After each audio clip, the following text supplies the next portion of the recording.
hagdanan. Tapos nahimatay ako, waray na ko. Pagka mata na, dito na ako, nahapla na ako dito sa sakob. Kaya sinaog man ako, iglesia nga ito, kinaptan na nakdo nga kamot. Kahit anong unos na dumating, yung ANC, talagang todo effort sila kahit hindi nila kasapi. Kahit anong relihiyon, kung ikaw nangangailangan, talagang tutulungan ka ng ANC. Damo gyud nga salamat ang taga-iglesia kay kung hindi rin kami nakasakob nga da, baing patay na luwat kami. Dahil sa lawak ng pinsalang dulot ng Super Typhoon Yolanda, ang Iglesia ni Cristo sa pangunguna ng tagapamahalang pangkalahatan, ang kapatid na Eduardo V. Manalo ay agad na nagpadala ng dagliang tulong sa iba't ibang dako ng Visayas.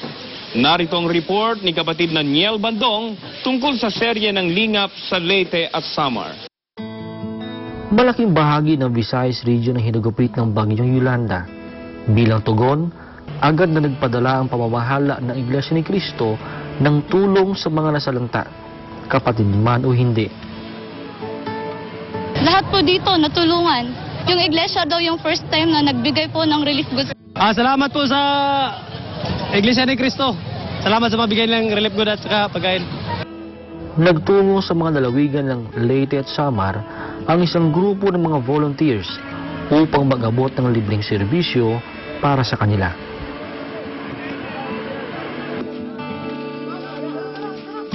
Nadatna ng team ang mga residenteng nakaligtas dito sa Borongan City, Samar, na sinasalba ang mga gamit na maaari pa nilang pakinabangan.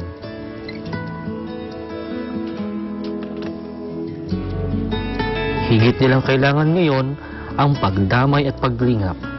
Nasugatan ako ng pako. Nahulog yung kahoy na may pako, hindi ko alam. Kaya yun, nasugat yung kamay ko, maraming dugo. Sa Ormoc City ay wasak din ang paligid. May mga kababayan tayong hindi alam kung paano makakaahon sa dinanas na sakuna. Malawak. Sabi nga siguro mga 97-98% damage talaga eh. Namahagi rin ang Iglesia ni Cristo ng relief packages sa bayan ng Carigara. Malaking tulong na po ito sa amin. Maraming salamat po sa binigay nyo na tulong. Ito, malaking tulong ito. Kahit hindi kami iglesia, malaki rin tulong itong ginawa nyo para sa amin. Ako po si kapatid na Niel Bandong para sa Iglesia ni Cristo Television Network. Sa Cebu ay tuloy-tuloy din ang pamamahagi ng relief goods sa ating mga kababayan. Hindi lamang sa mainland ng lalawigan kundi maging sa mga isla na labis na nasalanta. Pagbabalita, kapatid na Sara Simeniano. Isa sa mga tinungo ng mga volunteers na kapatid ang Camotes Island sa Cebu City upang mag-abot ng tulong sa mga naapektuhan ng kalamidad.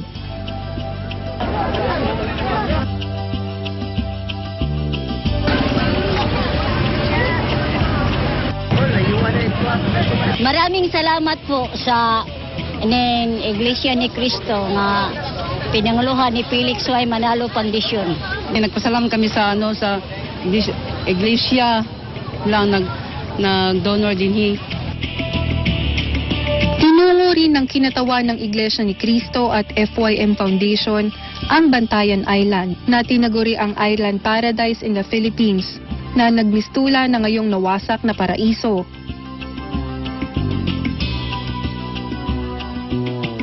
Isang malaking pagsubok yan sa amin, ngunit hindi po kami mawawalan ng pag-asa dahil nandyan yung Panginoong Diyos sa amin laging nag-iingat.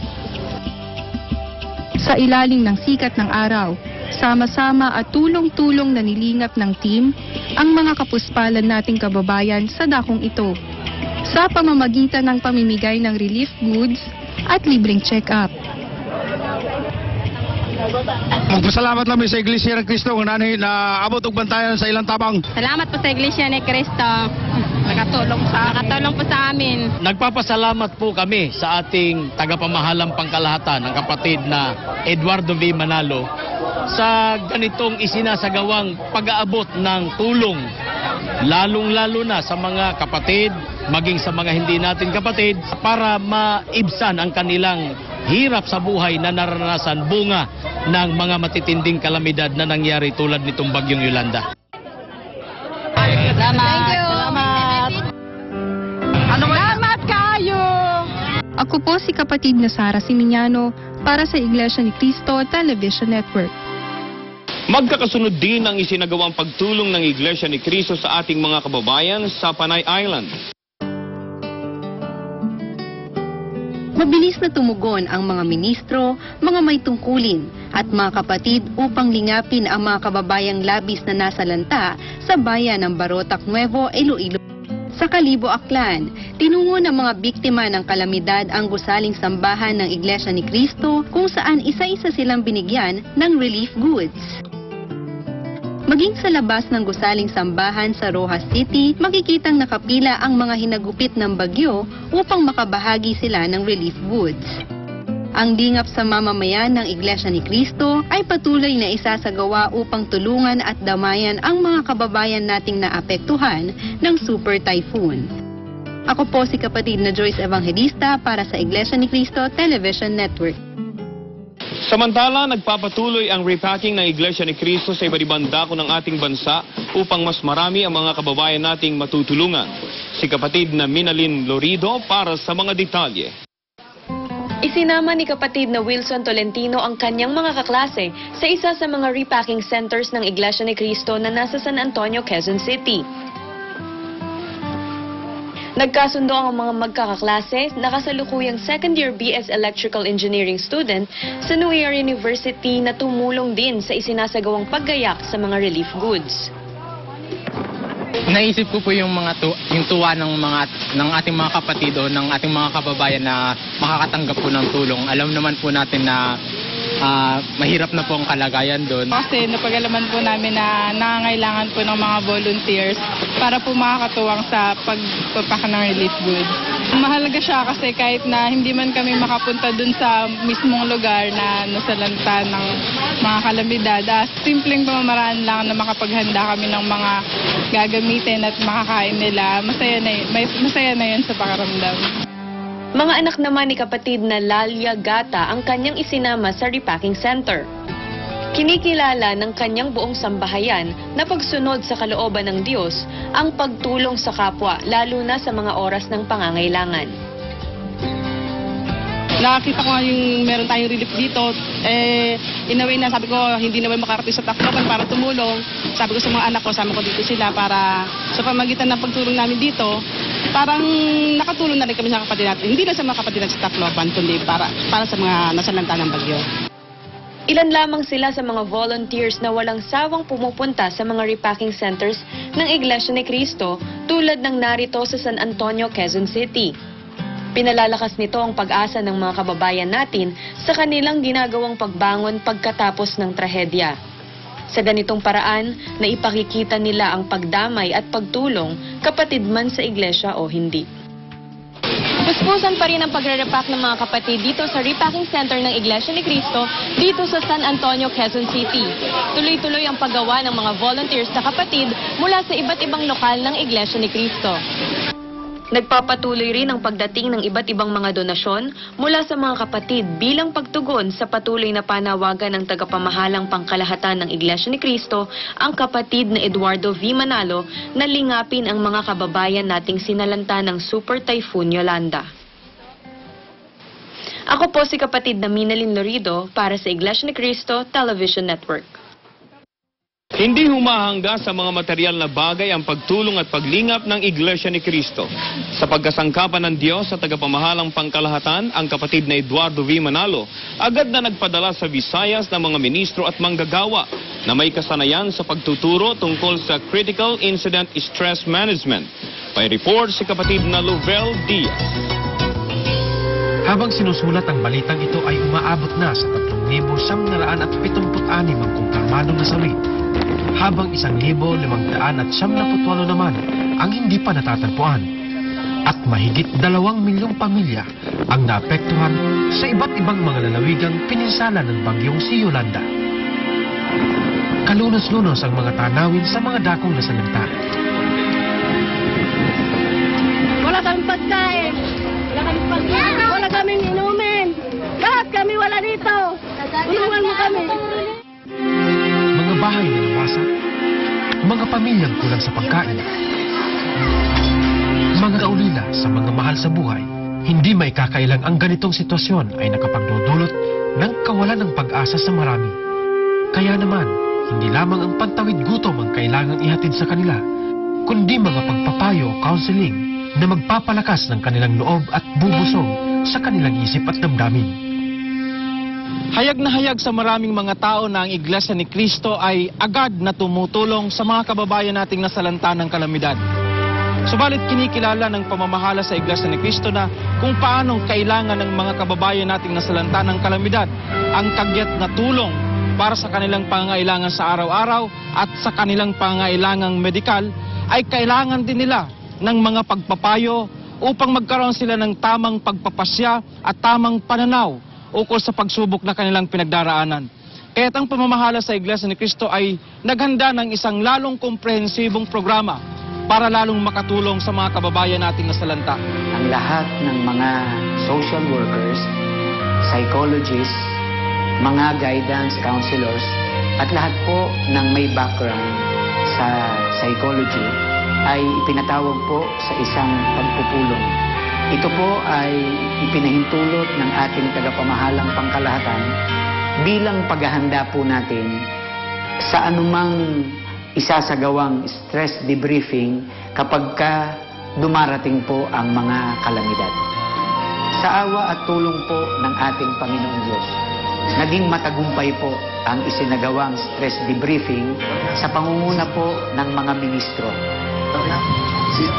Kailangan ng mga bata ang tinatawag po na play therapy o ang tinatawag na counseling para po hindi maging traumatic para po sa kanila ang mga naging karanasan nila sa nakaraang kalamidad. Bagamat mahirap marating ang mga dakong nasalanta, ay nagtungo roon ang mga inatasan ng pamamahala sa iglesia upang may padama sa mga biktima ang pagmamalasakit ng tagapamahalang pangkalahatan ng iglesia, ang kapatid na Eduardo V. Manalo. Hanggang sa kasalukuyan po, ang mga ministro po at ang mga kapatid nating may kaalaman sa guidance and counseling ay naroon po sa Iloilo, naroon po sa Cebu, at ang isa po ay nasa Tacloban. Patuloy po ang ganitong aktibidad at sa mga susunod na araw po ay meron na pong magtutungo sa Samar at sa Capiz.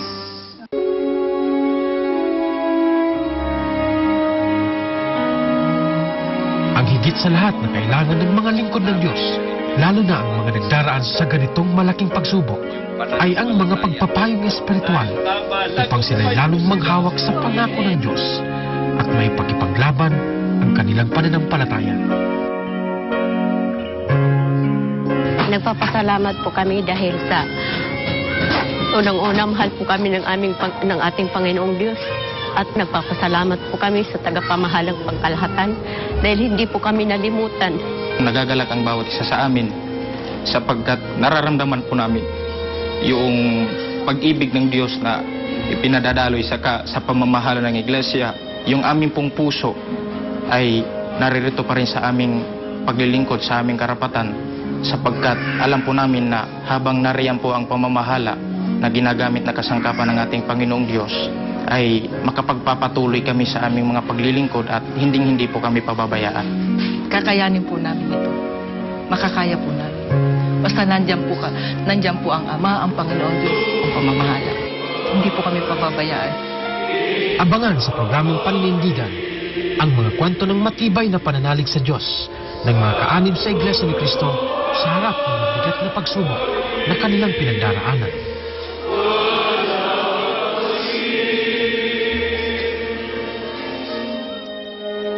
Mula po rito sa Tacloban City, ako po si kapatid na Rodel Diaz para sa Iglesia ni Cristo Television Network.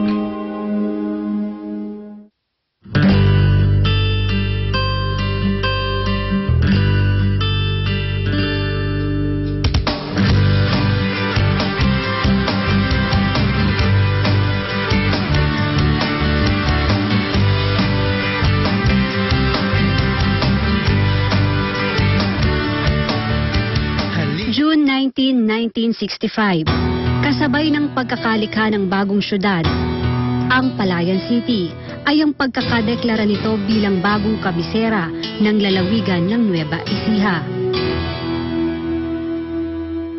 Noong February 22, 1965, 145 pamilya ng Iglesia ni Cristo na nakaranas ng matinding pag-uusig sa pananampalataya sa Hacienda Luisita, Tarlac ang inilikas ng pamamahala sa isang dako na tinatawag ngayon na Baryong Maligaya, Palayan City, Nueva Ecija. Ito ang kauna-unahang human resettlement project ng Iglesia ni Cristo. Ang lupaing ito na nabili ng iglesia ay may kabuuang sukat na mahigit na 600 hektarya. Pagkalipas ng 26 na taon, isa na namang pangyayari ang nagbunga ng relokasyon ng mga tao sa Palayan City. Ito ay ang pagputok ng Mount Pinatubo noong 1991. Noong February 20, 1992, ang mga kaanib sa Iglesia ni Cristo na nawalan ng tirahan ay inilikas sa tinatawag ngayon na Bagong Buhay Resettlement Project sa Palayan City.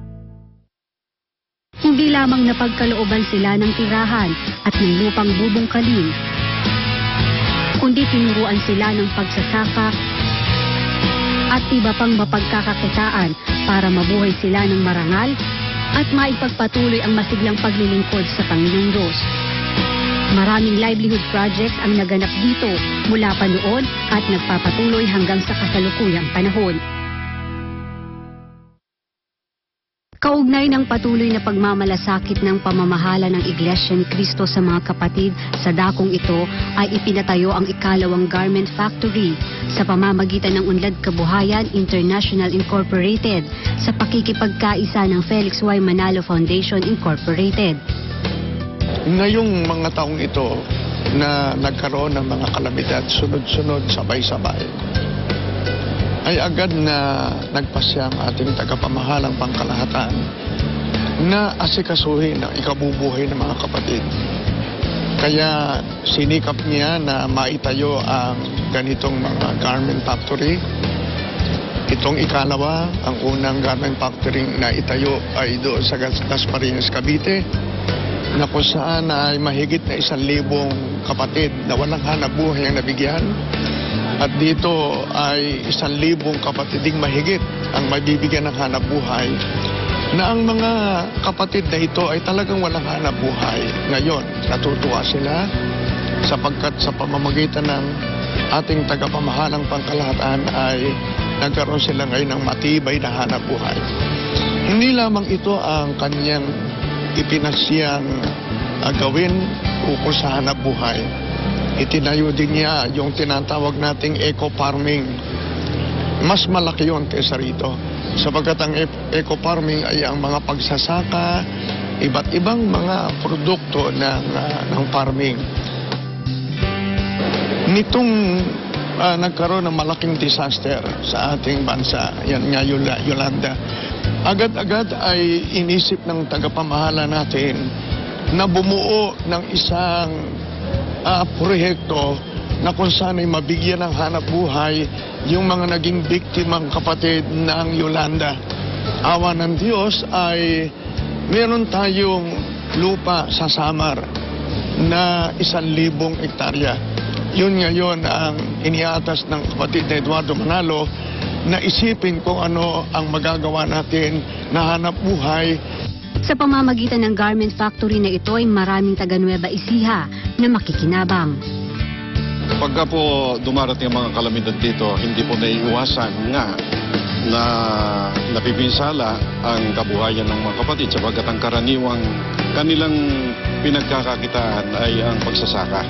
At kung may mga pangyayaring ganito, ito pong garment factory na kung saan ay kumikita ang mga kapatid dahil sa kanilang pagtatrabaho dito, ay meron silang naitutustos sa kanilang mga pangangailangan. Hindi lamang sa pangangailangan nila sa buhay o pamumuhay, higit po sa lahat, nagagamit nila ito sa paglilingkod sa Panginoon Diyos. Nakilala namin dito ang ilan sa mga kapatid na nagtuturo ng pananahi. 14 years old pa lang po ako, nananahi na po ako. Nung nangailangan po ng sabi nga po ay magiging trainer, isa po kami sa napili. Kasama po yung 2 kong kapatid sa nanay kong. Ako po napunta sa Unlad Kabuhayan po. Galing po ko sa mga iba't ibang pabrika po sa Laguna at Cavite po. Nung nakilala po namin sila, yung iba po, mga namamasukan po sa bahay, mga kasambahay daw po, tapos yung iba, mga nagtatalim. Sa awa naman po ng Diyos, ngayon magagaling na po silang manahin. Masaya po kasi po natuto po sila sa naituro po namin sa kanila. Nakatulong po kami sa kanila sa kabuhayan nila. Ito po ay livelihood para sa mga ina, sa mga walang hanap buhay ng mga kabataan. At meron ding mga lalaki na kasama namin dito Ang inaugurasyon ng garment factory dito sa Nueva Ecija ay pinangunahan ng tagapamahalang pangkalahatan ng Iglesia ni Cristo, ang kapatid na Eduardo V. Manalo. Kami po ay taus-pusong nagpapasalamat sa ating pinakamamahal na kapatid, sa kapatid na Eduardo V. Manalo, na tagapamahalang pangkalahatan ng Iglesia ni Cristo, at ipinararating po namin sa kanila ang pagkilala namin sa kanilang kabutihan loob at sa kanilang mapagmalasakit na pangangasiwa sa Iglesia na kanilang hinaalaala, hindi lamang ang buhay espiritual, kundi ang kapakanan ng pamumuhay at pangangailangan ng mga kapatid sa araw-araw. Nitong Lunes, Nobyembre 18 ay isinagawa sa Manila Hotel ang launching ng Kabayan Ko Kapatid Ko website. Alamin ang layunin ng aktibidad sa report ni kapatid na Rusel Taberna.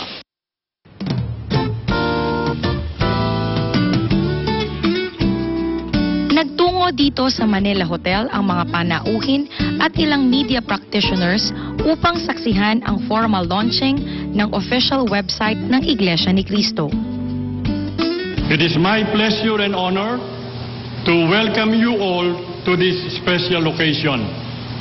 Today, we are launching the website of Kabayan Ko Kapatid Ko. What is Kabayan Ko Kapatid Ko? Or in English, my countrymen, my brethren. It is a campaign that involves all Iglesia ni Cristo members in unity with the church administration in evangelical and humanitarian works, which are both basic Christian endeavors. This religious campaign is the brainchild of no less than the Iglesia ni Cristo's executive minister, Brother Eduardo V. Manalo himself. The official slogan for the Kabayan Ko Kapatid Ko is proclaim God's salvation.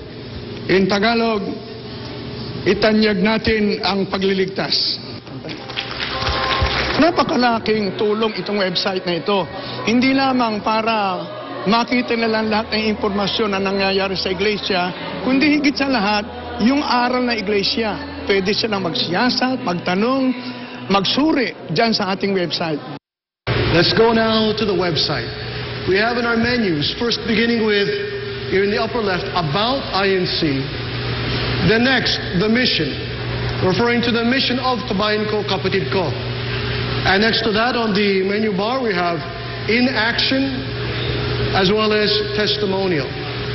We can also see how much the Iglesia ni Cristo is doing this great humanitarian activity and spiritual activity in spreading God's words to more people all over the world.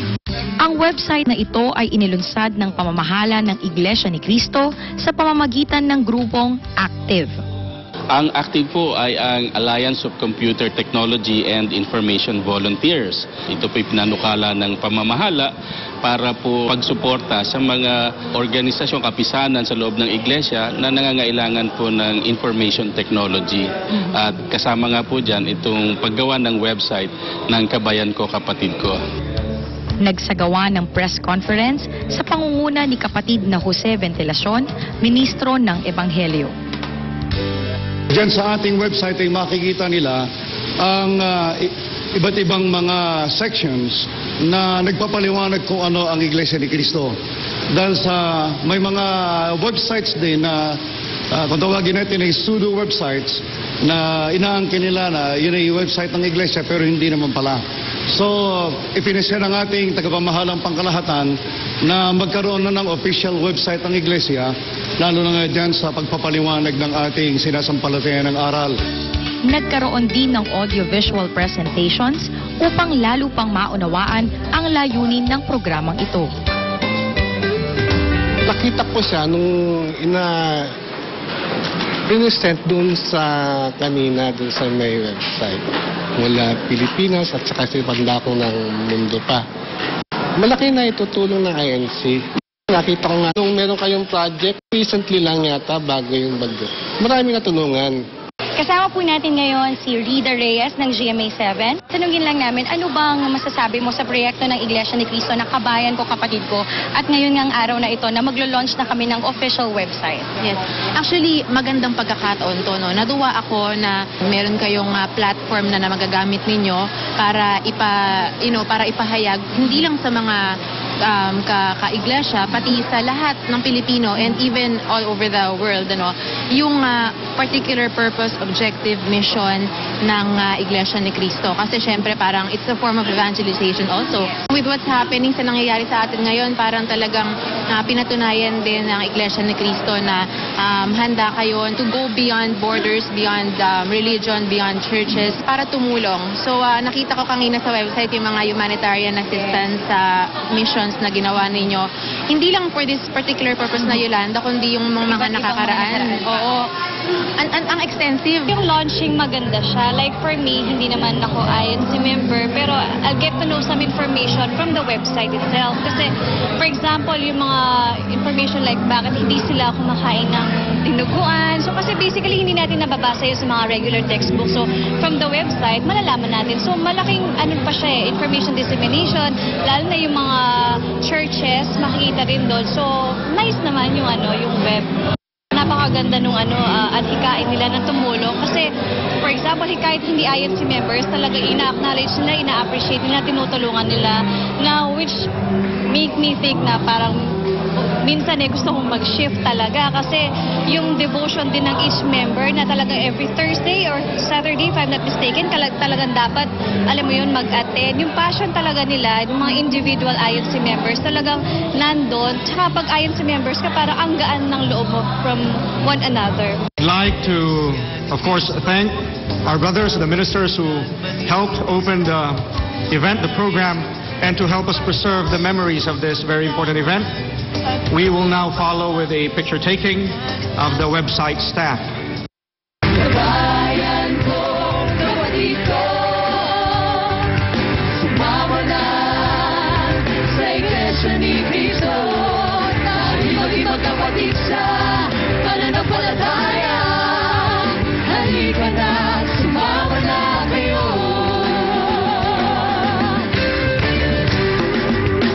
Pamamagitan ng proyektong ito na inilunsad ng pamamahala ay lalo pang matutupad ang dakilang layunin na ibahagi sa ating mga kababayan ang pananampalataya ng mga kaanib sa loob ng Iglesia ni Cristo. Ako po si kapatid na Rosel Taberna para sa Iglesia ni Cristo Television Network.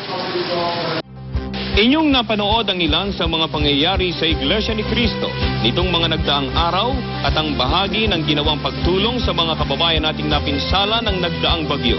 Patuloy ninyong abangan ang sinasagawang paglingap ng Iglesia ni Cristo. Mula po rito sa Iglesia ni Cristo San Antonio Repacking Center, ako po si kapatid na Benji Adalia. Hanggang sa muli.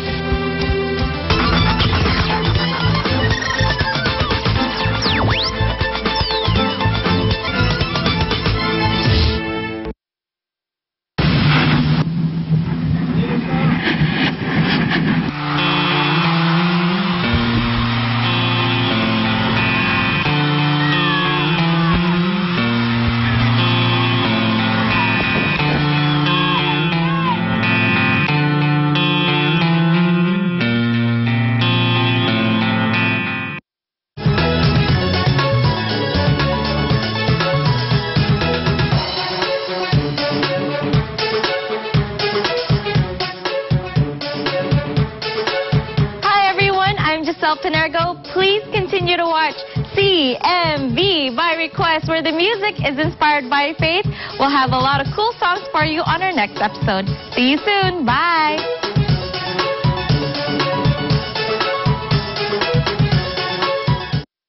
是不是所有的宗教都是一样的？为什么加入基督教会非常重要的？在我们下一集，我们要讨论这些问题。我们再次邀请您观看这个节目。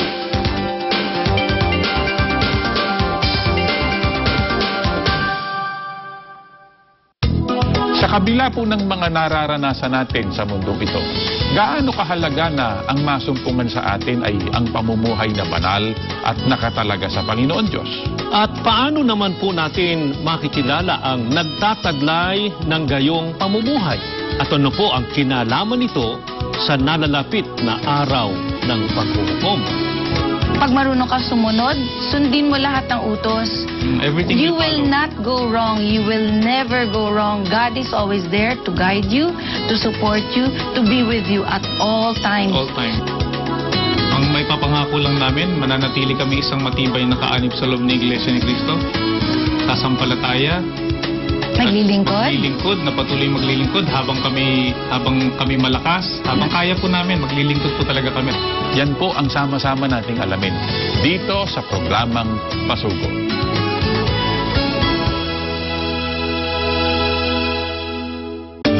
Bakit sa panig ng mga iglesia ni Cristo ay napakahalagang ipagmalasakit ang mga gusaling sambahan? Bakit patuloy pa ang paghahandog ng iglesia ni Cristo kahit may nakatayo ng gusaling sambahan? Ang kasagutan sa programang Ang Iglesia ni Cristo. This is INC TV, Iglesia ni Cristo Television, propagating the true message of salvation.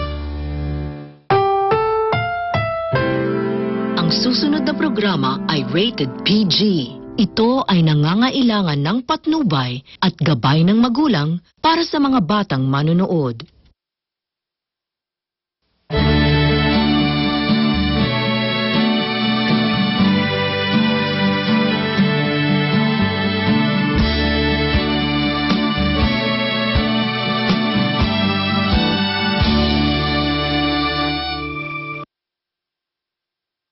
Welcome po sa isa na namang episode ng Paninindigan. Isa pong biyaya sa buhay ng tao na siya ay magkaroon ng talento sa larangan ng musika at ng entertainment. Marami na po tayong nakita na nagtagumpay sa larangan ito. Pero meron din po tayong nakita na nabigo. Dahil po sa hindi nila nakayanang pagtagumpayan ang tukso at ang pagsubok. Ito pong sinikap ni kapatid na Mateo Maggracia na mapagtagumpayan. Siya po ay isang OFW professional musician. Panoorin po natin ang kanyang kwento.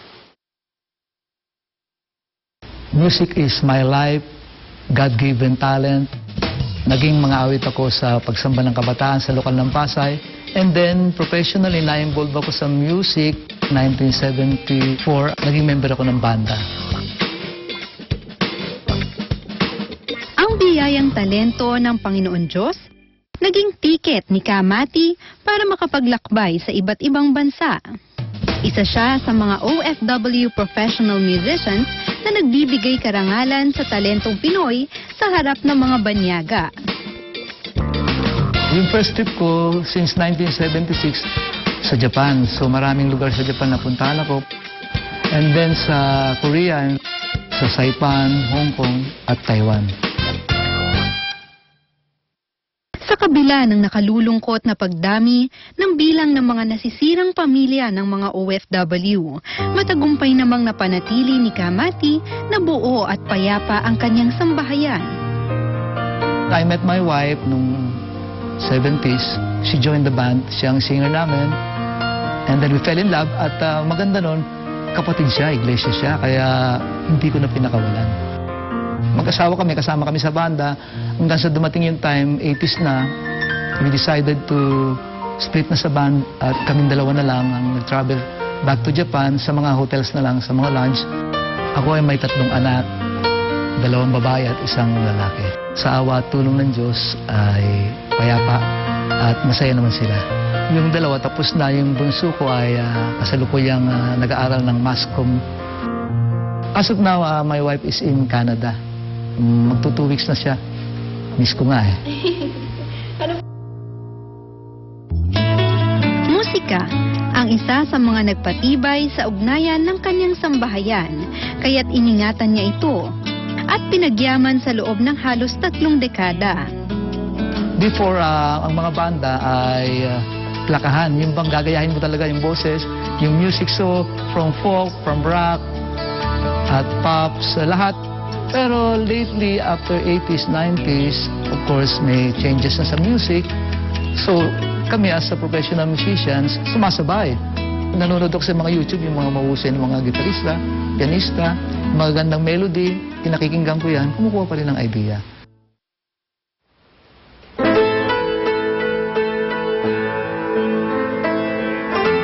And my style, nire-rearrange ko, hindi ko ginagaya ng gusto yung isang music. I try to make it more simple at madaling magustuhan ng tao, madaling matandaan yung music ko.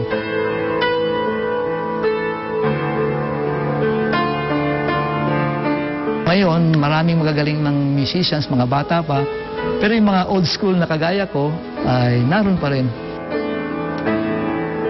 Kung pinahalagahan niya ang ganitong uri ng sining bilang kaanib sa Iglesia ni Cristo, mas pinahalagahan at pinanindiganan ng musikero ang pag-iingat sa kanyang tinanggap na mga aral at kaugaliang Kristiyano. Sinikap niyang magkaroon ng malinis na pamumuhay. Maraming tukso talaga pag banda ka. Of course, naka-expose ka sa stage. Maraming mga fans. Maraming magkakagusto sa boses mo, sa performance.